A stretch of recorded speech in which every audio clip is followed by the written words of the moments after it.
Amen. Hope everyone's doing well tonight. I know there have been a lot of allergies going around, and I hear a rumor there's a stomach bug maybe going around too. And that's why Liz isn't here. She felt a little queasy and said, just in case, I'd better not be around people. But hopefully we can weather allergy season and all the other things. I reckon it's just part of life. We're going to be looking at a particular time, or maybe we could call it a particular episode in Jesus' ministry.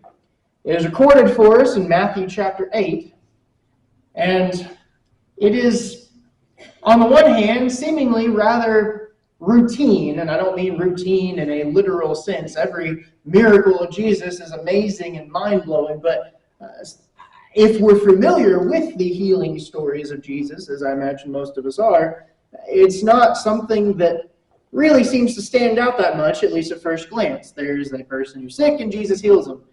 Whoa, what a surprise, right? But there are some interesting things about this one, and so we're going to talk about it for a bit tonight. What happens, essentially, of course, the scripture's up there. You can follow along in the text if you want, but Jesus goes to Capernaum. It's a place that he frequents fairly often, and when he's there, a centurion sends a message to him asking for him to heal someone.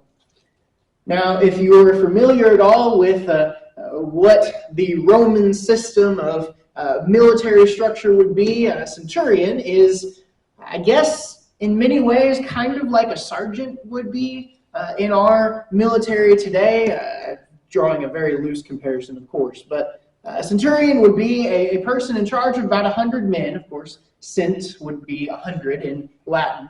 And so he would be over a relatively small group of people. He's more, down to earth with his fellow soldiers, but he still has significant authority. In fact, there are those who have said a centurion would be the backbone, if you will, of the military, similar to how a World War II general, I can't remember which one, said that non-commissioned officers, are the backbone of the military of that time. So you have the centurion sending to Jesus and asking for his servant to be healed. Not his relative, not his daughter, as Jairus did, or someone like that, but his servant. That in of itself I find very interesting, but I also find it interesting that this man, a Roman, and not just a Roman who is an occupier, right, of a conquered territory, is sending for what he would probably have referred to as a Jewish rabbi or a Jewish prophet. This isn't something that would seem to be typical, not of a Roman at all, much less a Roman in a position of power like this. But nevertheless, he sends to Jesus, asking for his servant to be healed. And Jesus, when he gets the message, he essentially says, okay, I will come and heal him. But the centurion says, no. I don't want you to come into my house. Now, I can't help but wonder exactly how he said that. Presumably, the words were exactly, you are not worthy, or rather, I am not worthy to have you come into my house. But again, in the original language, I don't know how much nuance there would have been. You would think that would be, I don't want you to come into my house because you're a Jew and I'm a Roman. But no, it's actually the other way around. I don't want you to come into my house because I, a Roman officer who has complete authority over everything to do with you, I'm not worthy for you to come into my house. Instead, he says, I know how this works. I'm a man in authority. I have soldiers who are under me, and I give them orders. I tell one to go, and he goes. I tell one to come back, and he comes back. Do this, do that, and they do it. I know how this works. Implying Jesus is in the same position. Jesus is one who has authority. Jesus is one who can simply give an order, and this or that will be done.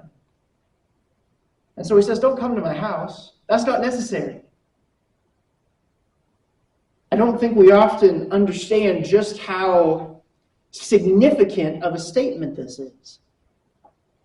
Because they, at this time, don't understand all the aspects, certainly of medicine in the way we do, but especially of healing in the sense that it was often done. In order to heal someone, you have to be there with that person. That's just how it would be. Even if it was something supposedly supernatural, I'm not saying Jesus was supposedly supernatural. I'm talking about claims to supernatural healing that weren't valid. Even if it was supernatural, you still have to be there. That's what people think. And yet this man is saying, listen, I know you have the authority. You don't have to be here. I believe you can do it however you want to, and I don't feel worthy for you to come into my house. And that's when Jesus makes a statement that is fascinating on multiple levels, not the least of which because it's recorded in the book of Matthew, which is the gospel that is intended to be read primarily by Jews. Remember what he says? Jesus says, I haven't seen this kind of faith, not even in Israel. Some translations say, I have not seen anyone with this kind of faith, no one in Israel. And then Jesus goes on to make what we can only assume was a shocking statement for anyone standing around listening. He says, I tell you, there will be people who come from the east and the west and come and sit down at the table with Abraham and Isaac and Jacob in the kingdom of heaven. But the sons of the kingdom will be cast out. And then returning to the immediate subject at hand, he says, go your way, your servant will be healed, and the servant's healed. This is a fascinating story, not just because of Jesus' healing power, not just because of all of the interesting elements, a Jew interacting with a Roman and so forth. But I want us to specifically hone in why Jesus says it's interesting. Because this Roman centurion demonstrated a faith, a level of faith, Jesus says he hadn't seen before. I don't want us to forget, not only is he saying this, surrounded by a group of at least somewhat faithful Jews, meaning some of them probably would have been faithful Jews, maybe not all of them. He's also saying this potentially in the presence of some of the Jewish leadership. And he's even saying this in front of some of his own disciples. And yet he declares this man has more faith than anyone I've seen in Israel. I want us to think about this from our own perspective for just a few minutes tonight. No, we're not in the same situation as the centurion. We can't talk to Jesus face to face. We can't ask for Jesus to heal someone remotely and demonstrate our faith in that way. But I want us to get down to the core principle of what's being communicated here. What is it about the centurion that communicated that kind of faith? And how do we do the same thing? So let's ask some questions. How humble am I? You see, the Roman centurion, from a worldly standpoint, had every right to have authority over Jesus. From a human standpoint, right? Not from a literal standpoint. We here understand Jesus Christ as the Son of God. But according to appearances, this is a Jew, a member of a conquered people, interacting with a soldier, specifically an officer, in a garrison that is part of the government of this country. And yet he considers himself inferior to Jesus. Now I want us to compare that with everyone else in this scenario. How did the Jewish leadership view themselves in relation to Jesus? Oh, they certainly felt like they had a good grasp on the law. They felt like they were following the law, or at least they claimed to be following the law to the letter. And this upstart from nowhere thinks that he's going to start telling us what to do. They had no humility about the matter. Even Jesus' own disciples at times, while they always referred to Jesus as master and did what he said, at least in technicalities, still at times felt like they knew more than he did. It took a Roman officer to communicate this level of humility. Jesus says elsewhere in Matthew, whoever exalts himself will be humbled, and whoever humbles himself will be exalted.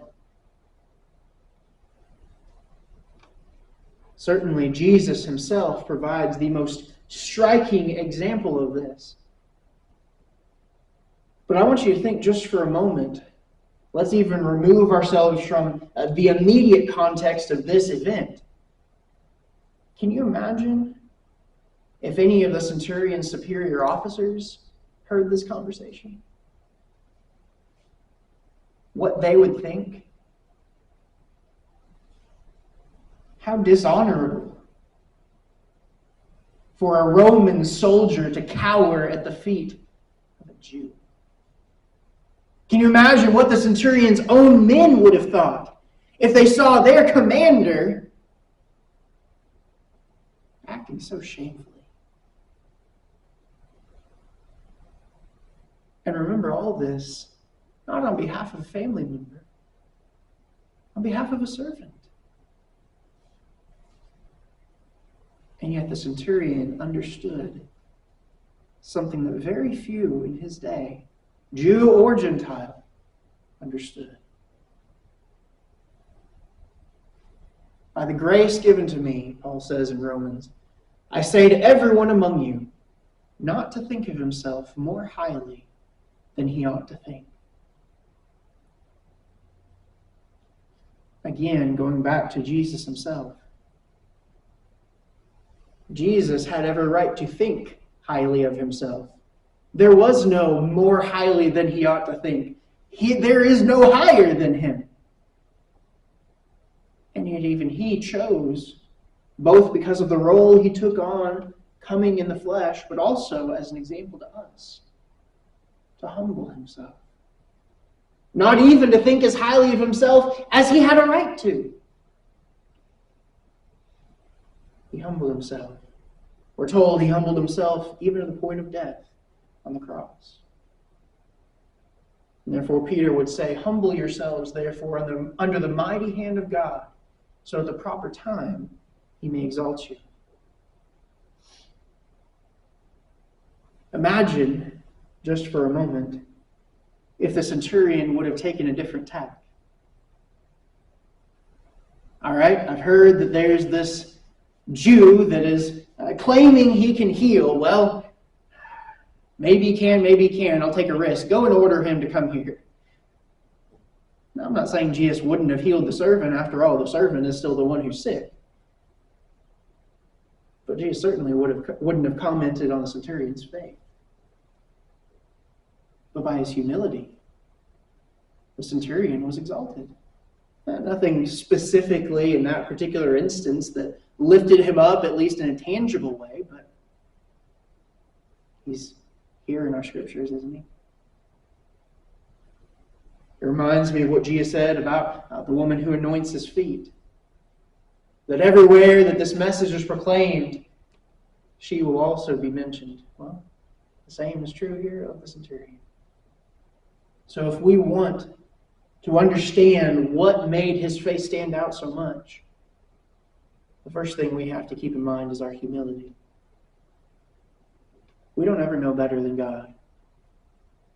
That's all there is to it. We could just leave it right there. But even though we would never say, I know better than God, we would never use those words.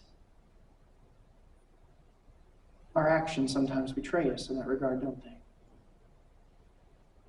Sometimes, even though we say, yes, God's will be done, we want to make sure that God's will is the same as our will. And if it's not, maybe we can find a way to make his will our will, or really our will his will.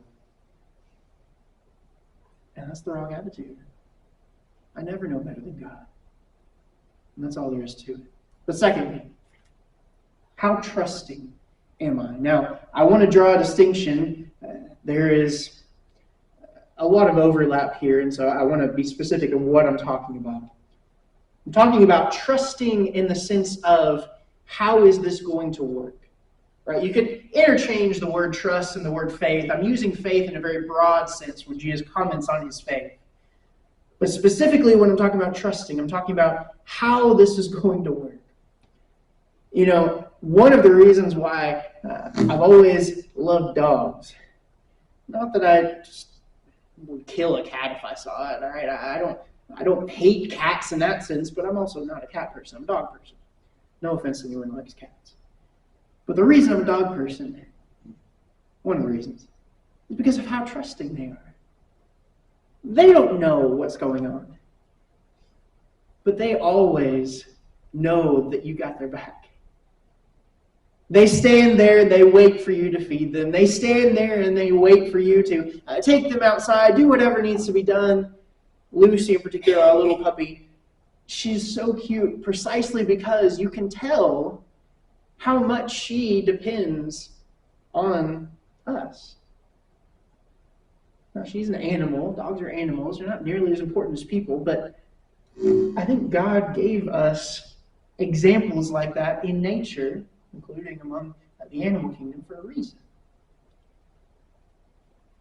We see that kind of trusting. They don't know how we get their food.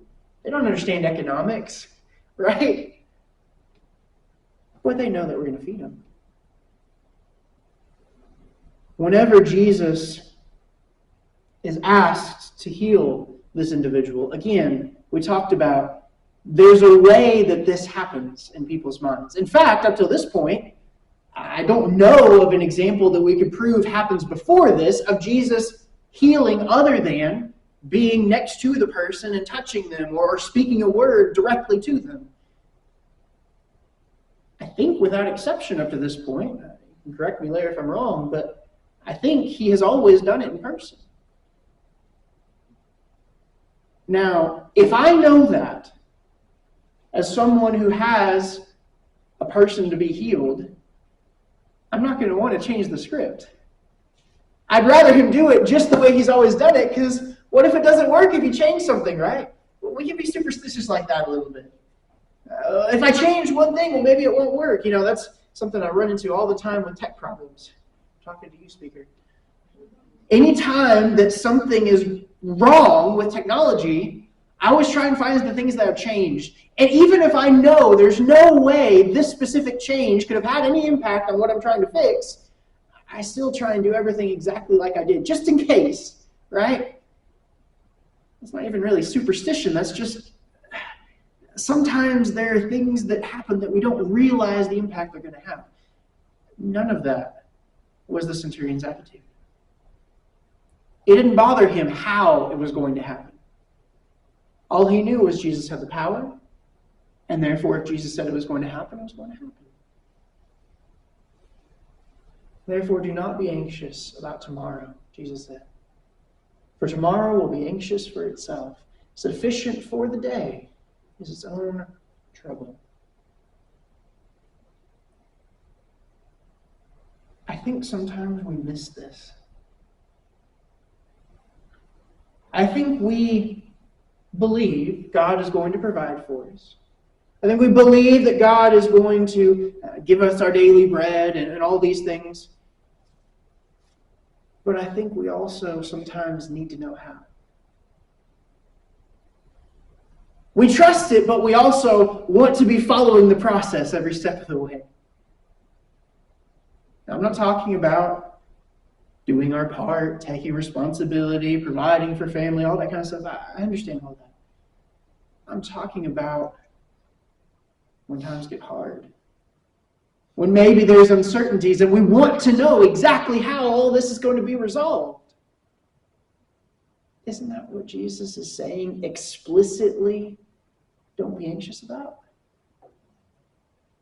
Just trust me. Probably not going to happen the way we expect it.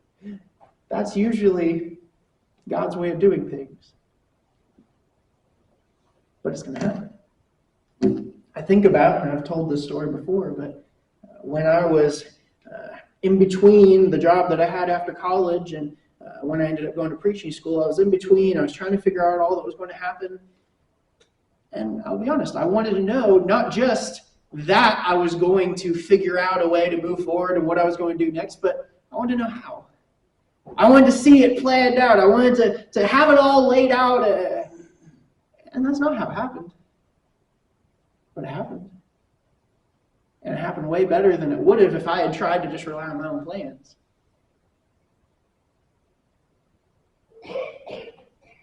Remember again, Peter. He takes Jesus aside after Jesus has talked about going to Jerusalem and dying. He says, "No, Lord, this is not going to happen to you." I cannot think of a more frustrating thing. Peter may or may not ever have seen the book written by Matthew. Again, timelines and whatnot, when what was written and so forth. But if he did, can you imagine Peter's just utter disappointment in himself as he reads the words and Peter began to rebuke him? By that point, he knows better, right? But at the time, Peter believes that Jesus is the Messiah. Peter has confessed, "You are the Christ, the Son of God." But Peter thinks he knows how everything's going to happen. Not just that it's going to happen, he thinks he knows how. And when Jesus begins deviating from the script, whoa, let's get back on track. Let's do it the way it needs to happen. You don't get to control the way it needs to happen, Peter. You need to let God take care of it.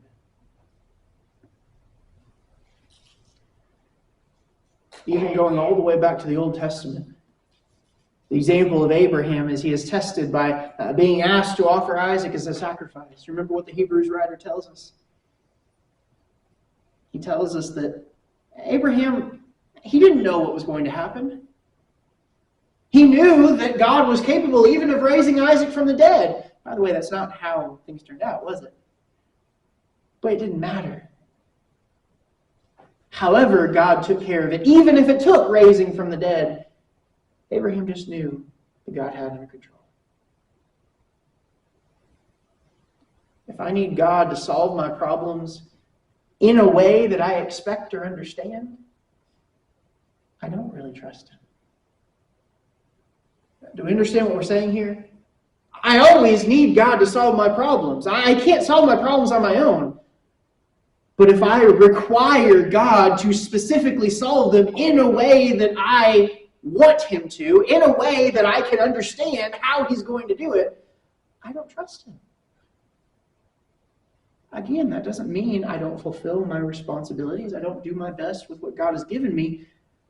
That means once I get to the point where things are outside of my control, I am anxious for nothing.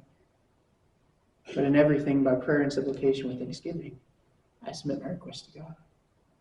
Because He is the one who's in control. But thirdly, how faithful am I? Again, we're using some of these words very specifically. Faith and trust both carry this idea of understanding what is true. Faithfulness, by contrast, usually carries more of the idea of acting on what I know to be true. And that's more what we're talking about here. How faithful am I? How dependable am I to act on what I believe to be true?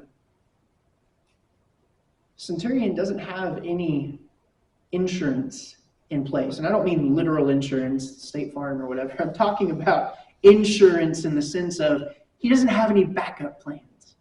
He doesn't have any fail-safes in his request to Jesus.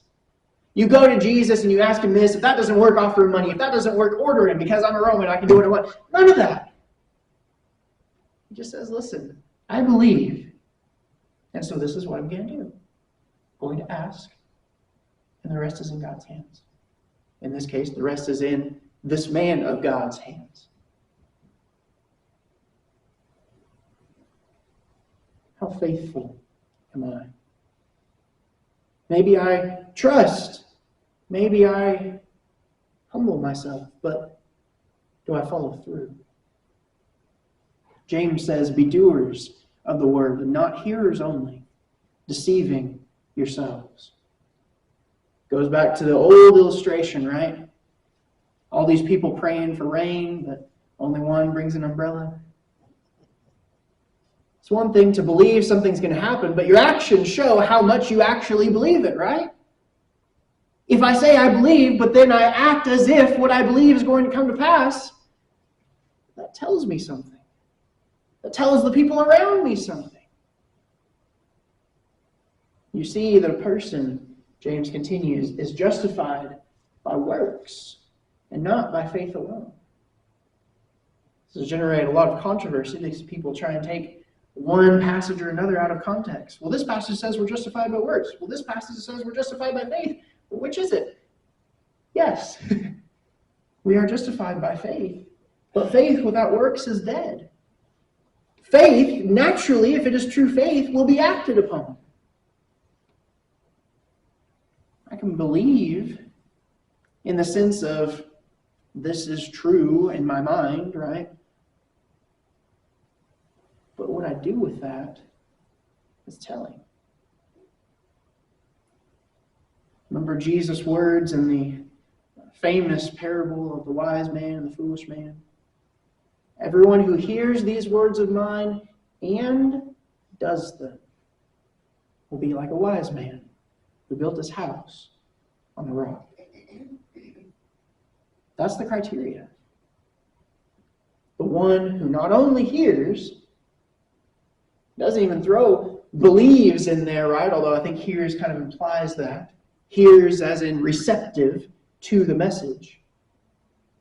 Whoever hears and does. The centurion heard that there was a healer. The centurion believed that there was a healer. The centurion humbled himself enough to ask for the healer to come heal. The centurion believed enough that he was willing to let everything be in the healer's hands and not try and take control. Because he knew. He put his money where his mouth was, so to speak, except there wasn't money, there was just faith. Faith acted upon. That's why I would argue Jesus makes the comment that he does at the end of this account. Saying, there will be those from the east and the west that come and eat with Abraham, Isaac, and Jacob in the kingdom of heaven, while the sons of the kingdom are cast out. Why would he say that? That's such a rude thing to say. No. It's meant to wake people up. Remember what he says to the Pharisees and the scribes. Woe to you, for you are like whitewashed tombs, which outwardly appear beautiful, but within are full of dead people's bones and all uncleanness. What's he saying? The inside and the outside don't match. Your words, what you say you believe, doesn't match what your life shows. You may have faith in a very limited sense, but you're not acting on it. You are not proving your faith through your faithfulness. That word, I think, in and of itself is interesting. Yes, I can have faith, but it's only when I act upon it that I am full of faith. Faithful.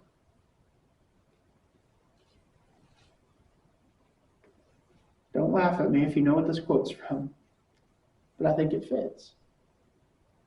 It's not who I am underneath, but what I do that defines me. What does that mean? It means I can have all of these beliefs internalized within me.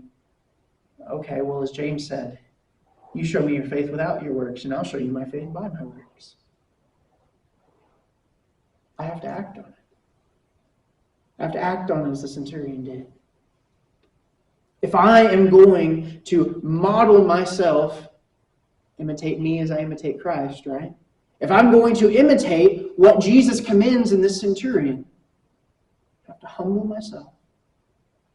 I have to trust that things don't have to be done in the way that I want them to be done, or even in the way that I know how they're being done. And I have to actually act like God is going to follow through. Doesn't mean that God does everything that we ask Him to do in the way we ask Him to do. Again, that's the point. It means I know that God's in control and that He's going to provide for me. And so I move forward trusting that however it ends up looking in my life, I'm going to be able to do God's will through that kind of faith. So the question for us is, will Jesus find faith in me? Not found such great faith. No, not in Israel. If Jesus came into this building tonight, would He find that faith here? Or would He step outside and meet someone else and say, oh, wow, I didn't find that kind of faith among my own people? Remember, it was the sons of the kingdom that He said were cast out. Not because they were the sons of the kingdom and He's fighting for the underdogs or something. Because the ones who should have shown that kind of faith didn't. So will Jesus find faith in me? I hope He will. But each of us has to answer that for ourselves. If there's anything we can do for you this evening to help you, to encourage you, to develop this kind of faith, we're all growing. We're all striving to be better in our faith and our faithfulness. If we can help you in that in any way, please let us know as we stand and we sing together. 'Tis so sweet to trust in Jesus, just to take